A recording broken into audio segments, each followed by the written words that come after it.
Semar nentremake rasa. Inggih menika nindakaken pakaryan pakarti manembah mring ngarasane Gusti ingkang akarya luka. Kanthi inggih menika wau limang perkawis ingkang kula tindakaken ing antawisipun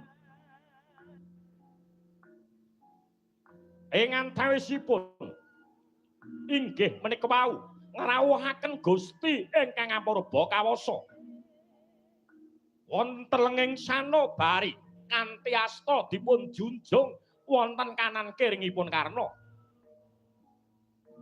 Ingkang angka kalih inggih menika wau nutupi baban Hawa Sanga. Sekawan kang binangkes sajoga kang sinidikara. Mung manunggaling kawula kelawan Gusti, Gusti kelawan kawula weninging cipta. Namung pasrah sumarah mring ngaryuwanipun Gusti. Ingkang angka 3 inggih menika wau tumungkul. Kanthi tumungkul mring panguwasaning dat kang hamur wing dat satemah ngrumaos kinarya dadya titah wonten ing Arcapada.